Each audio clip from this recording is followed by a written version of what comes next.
I think we're live. Welcome to making noise here. Welcome to that Nerdy Catholic live stream. I want to thank you for joining me. If you are here, I'd love to hear from you in the chat box. Let me know where you're watching from. And yeah, I'm glad you could join me today. Before we start, I want to invite you to another live stream this afternoon at 3 p.m. at youtube.com/ComingHomeNetwork, youtube.com/ComingHomeNetwork at 3 p.m. Eastern Standard. We are going to be talking about the early church and who was in charge of the early church. That is the question for the Coming Home Network live stream this afternoon. Excuse me. The topic I wanted.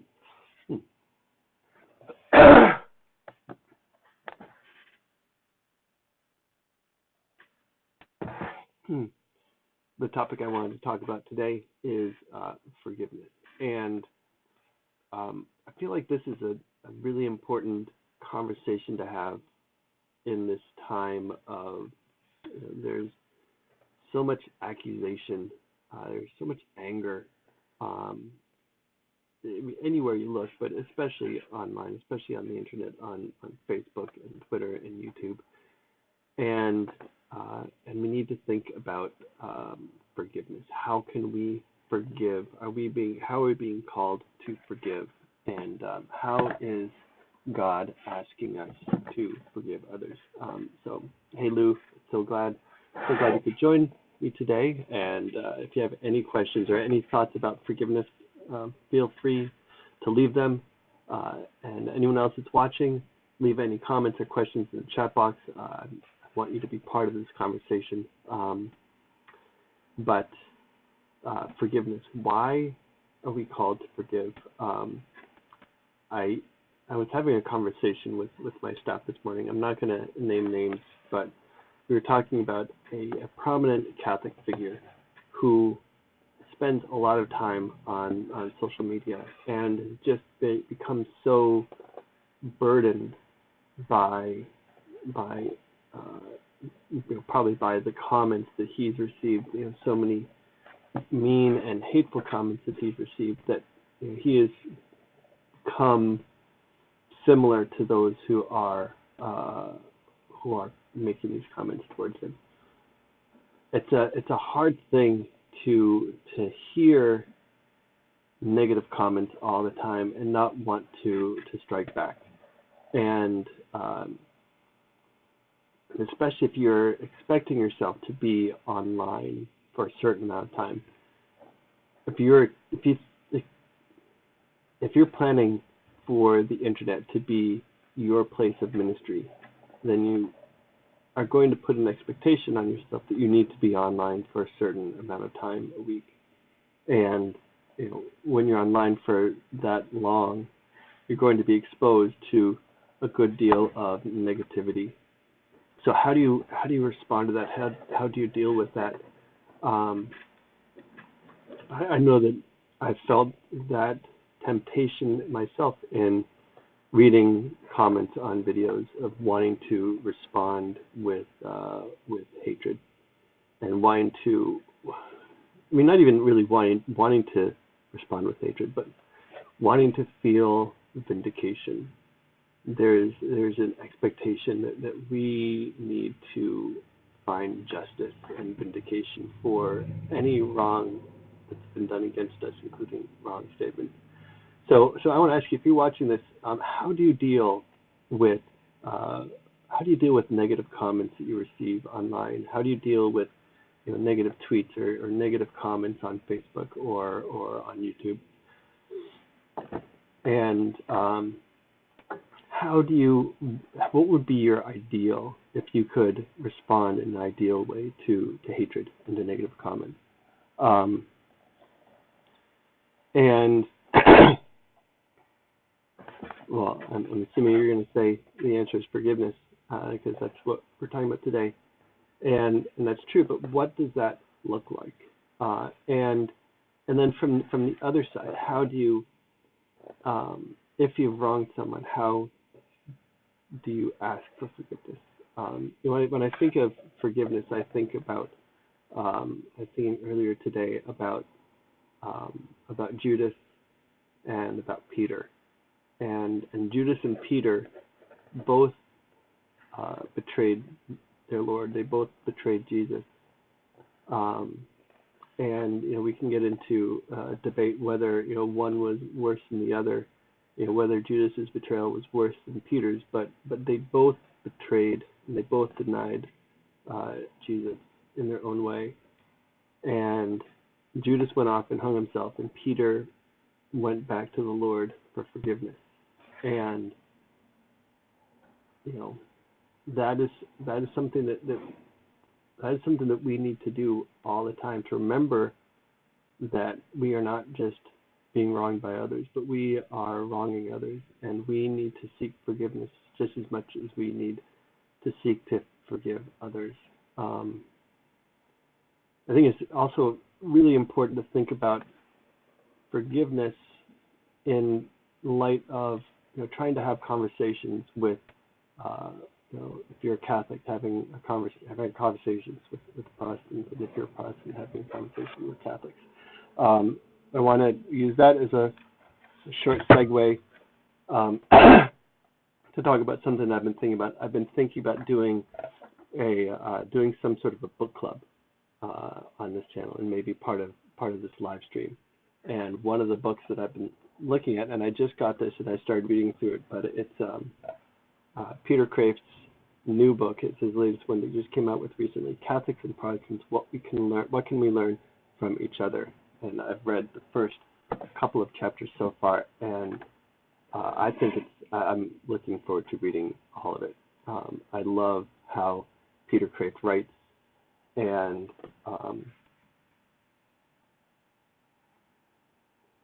he writes in all these chapters are very short, very easy to read. But he's very thoughtful and very insightful. And so if you are interested in doing some sort of a book club, reading different books like Catholics and Protestants, What Can We Learn from Each Other? Let me know in the comments or in the chat box. And at this point, I hope I'm not rambling too much. So forgiveness. When you are one of the things that I try to think of, and I feel like I've talked about this before in some of my videos, that when you are receiving comments from someone online, it is so easy to put intentions into that comment that you don't know are there. It's so easy to assume that if someone is saying something negative about you, that they're doing it to hurt you, that they're. I mean, it really depends on the comment itself, but I guess what I'm trying to get at here is I know that there are people that leave comments, especially looking at different Protestants who leave comments on Catholic videos, that can be taken as an attack, and it can be taken as I'm putting down you, I am attacking you and your faith. And I know that growing up as an evangelical, I didn't understand much about the Catholic Church or the Catholic faith, and people around me in my church setting didn't understand much or know much about the Catholic faith. And so in genuine love and a desire to help everyone know Jesus, I'm not sure I ever did. I mean, I definitely didn't have access to the internet at the time. but I could see myself being in a situation where I was trying to help someone who is Catholic know Jesus by helping them see what I thought was a false understanding of what the church should be. Saying, well, if I believed that Catholics worship Mary, then, well, of course I would say something. Of course I would say, well, you can't worship Mary. You need to worship Jesus alone. If I thought that Catholics, prayed to the saints like we're supposed to pray to Jesus, of course I would have said something about it. And so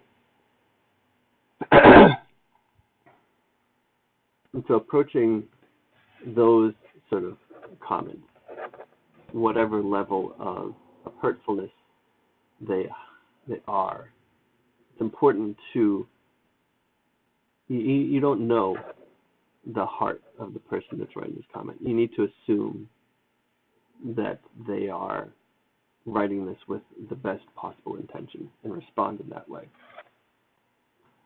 If you're going to assume the worst,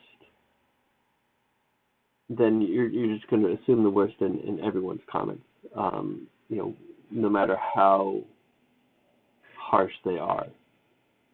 And if you assume the worst in everything, then you're just going to come off as, you're going to end up attacking everyone. I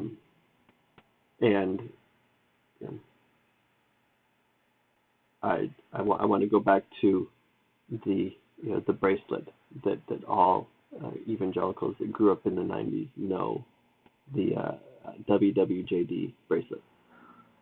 I think it's a for me it was a good thing to remember. What would Jesus do?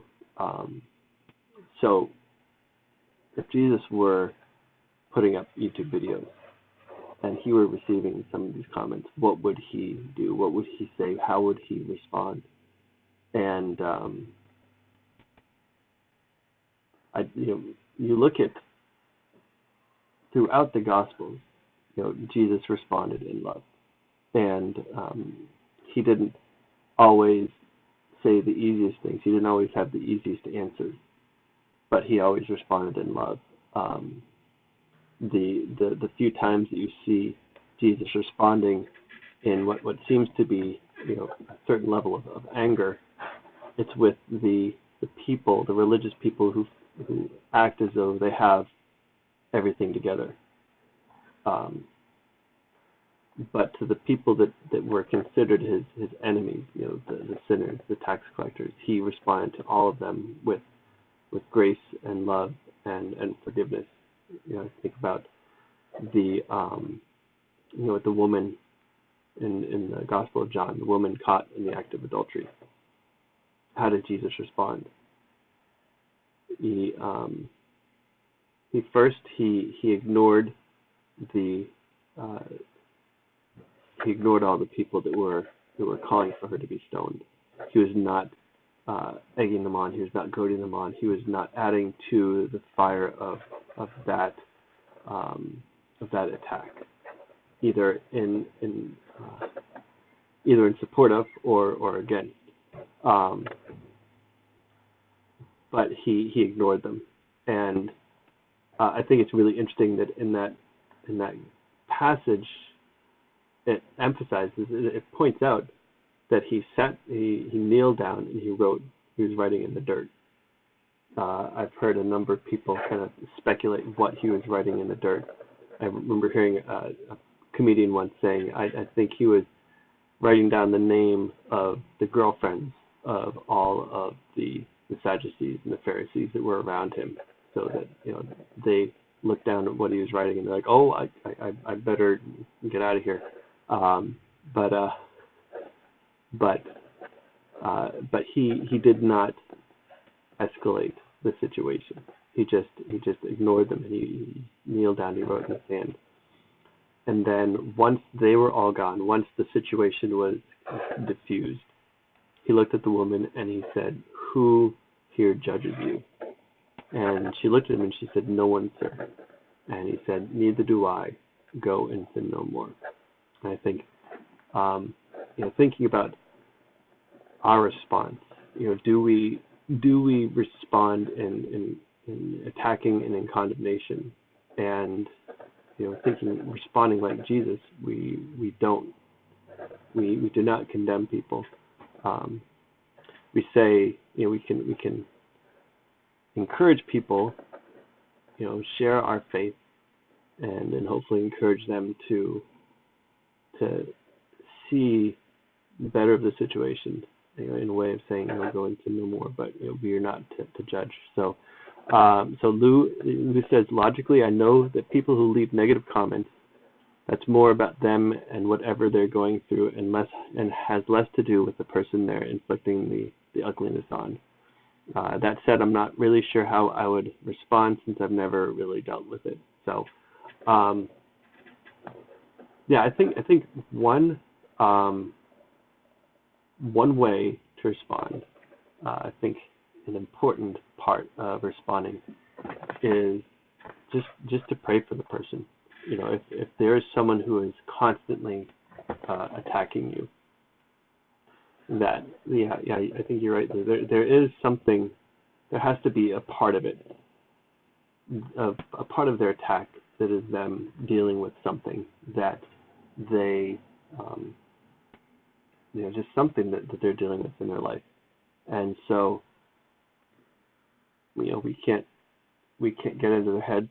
We can't figure that out, especially through comments. We can't know even a little bit of what's going on in their life, let alone everything. And so, the first thing we can do is pray for them. And I would encourage you, if you are, if you're watching videos on YouTube, or if you're on Facebook and on Twitter, and you see someone commenting like this, just take 5 seconds and say a short prayer for them.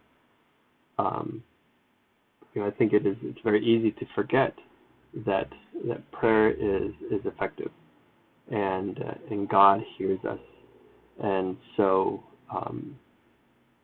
we can't change anything in their heart, but God has much better access to their heart and their lives than we do. And so when you see someone commenting like in any sort of a hateful way on any platform, just say a short prayer for them.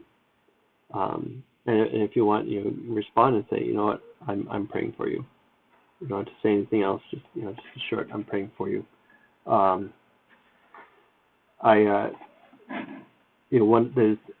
I feel like there have been a couple of these commenters on my channel that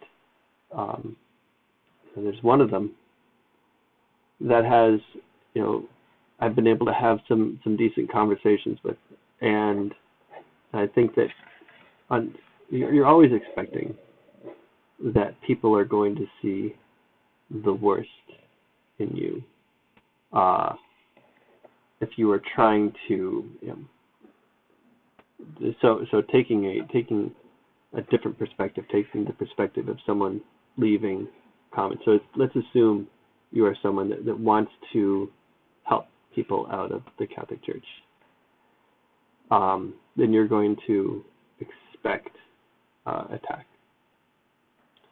And when you can have a good conversation with someone in that situation, then you can get past some of the defenses, and you can if you say, I'm assuming that you are doing this, you're saying some of these things because you really want to show me Jesus, whether that's true or not. But if you can say that, and they are, then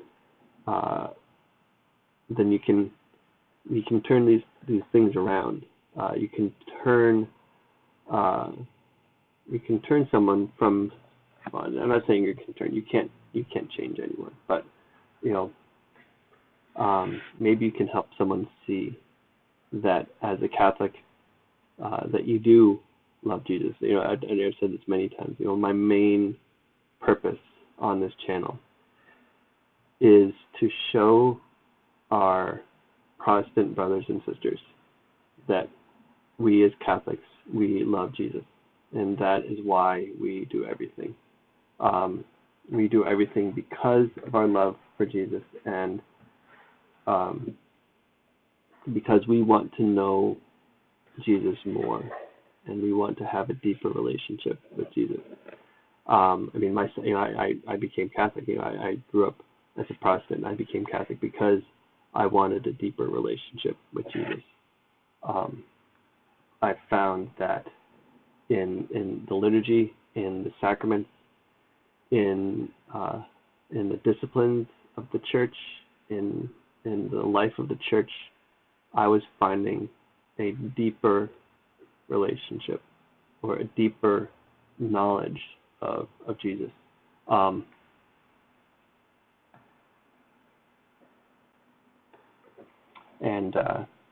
Well, hello, Ryan. Thank you for joining us. If you have any questions or thoughts, we're talking about forgiveness today. If you have any thoughts, I would love to hear them. Any questions, any experiences, Lou or Ryan or anyone else who's watching, any experiences you have had in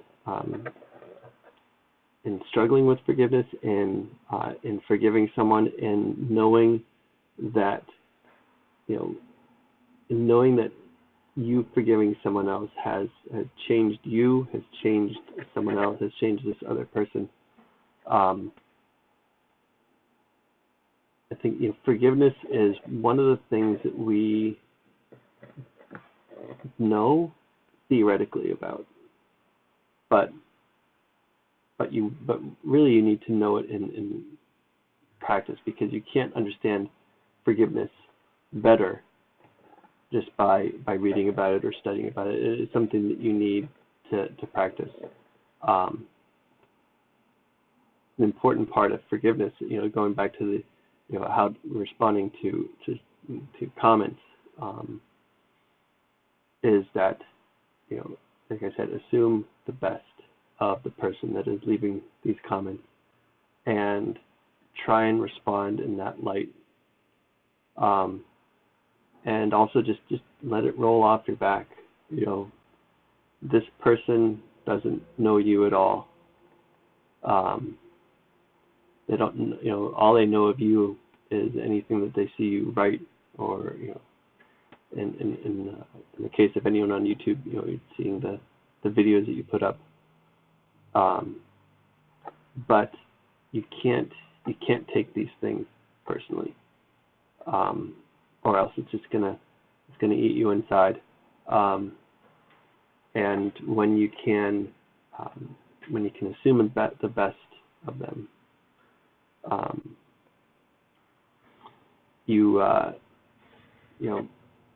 and you can forgive them, then you are not being consumed by that. So Ryan said, I'm trying to forgive a former spouse, but can't shake what might resemble feelings of hate. Well, I think that's, Ryan, I'm not going to pretend like I'm an expert or anything here, and because I'm not. And something like, whatever you have gone through can be very hard. I think the first thing to realize there, and I think how I would respond in that situation, is that sometimes these things take a long time to figure out and to get through. And the way I've learned, in other areas of my life and other things that I've struggled with, I've realized that feelings are not the same as how we respond. That feelings are something that take a long time to work through. And that you can be feeling one way and you can decide to respond in another way. Um, and so, Brian, I'm not sure what forgiveness would look like either. I think that in general, I would say, forgiveness would look like, not responding with any hateful speech, not responding with the level of negativity that you're feeling. That also, we have in our world today, we have confused feeling from action. When you talk about hate and love, and when you talk about them just in terms of how you're feeling, then you really can't control what you do, because feelings come on us. Feelings come very quickly. I know from experience that feelings of anger can come on very quickly. Feelings of hate, of sadness, of joy, of feelings can come and go very quickly. And it is how we decide, how we choose to respond to those feelings that really determine who we are. Are we going to act out on those feelings of anger or hate? As Lou says, the anger or resentment that you hold on to only hurts you. I love the saying, resentment is like it's like drinking poison to hurt someone else. You're not hurting them. You're hurting yourself. And so, sometimes, looking for a way to get over or anger or resentment, I know for me sometimes it just takes space. I need to just back up, take some time and say, I need to forgive this person. I am currently, overcome with these feelings of anger that are not allowing me to do this easily right now. So I'm going to have to take some time and some space and cool down. I think this is on a different level. This is something that I'm learning as a lot as a parent. That when my children are doing something that I don't approve of, and my first instinct is like, have to give them a timeout or some sort of a punishment. I need to say, okay, I'm gonna take a moment and collect my thoughts, and then come back and discipline them if I need to. But it is so easy to feel some way and then want to respond immediately with that, and sometimes you just need time to really think through what we've been feeling. So Brian, I hope that was a little helpful. I know that, as you said, it can be hard when you can't shake what might resemble feelings of hate.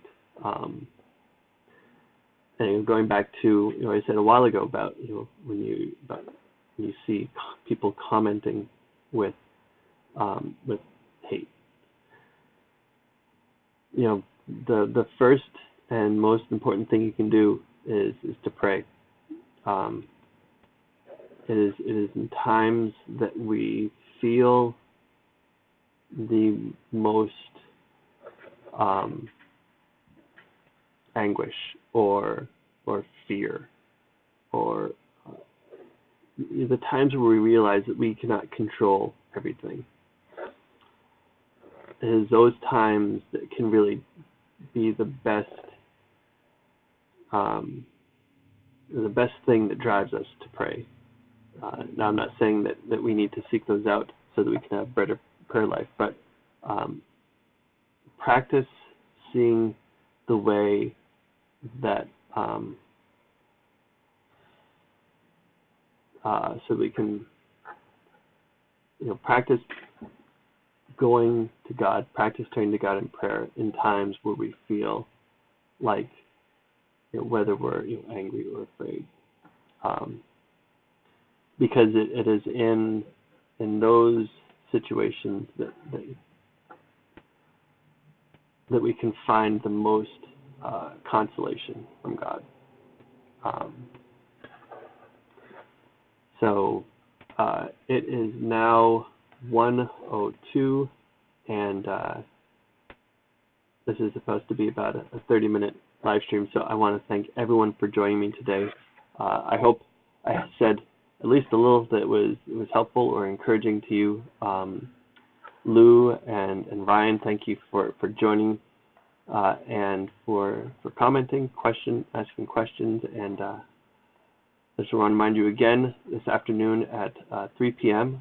on the Coming Home Network YouTube channel, 3 p.m. Eastern Standard, there's going to be another live stream. We'll be doing a live stream where we're talking about the early church and the question, who was in charge in the early church? So you can go over to youtube.com/Coming Home Network, and you'll see the live stream for today at 3. And I will be on there as well. And I look forward to seeing you all over there and having a really interesting conversation with some of the other staff at the Coming Home Network. And it should be a really interesting conversation. So, and I will see you next Wednesday. So next Wednesday we'll be moving this live stream to noon, so 12 o'clock Eastern Standard Time. So I will see you all again next week for this live stream. All right. God bless.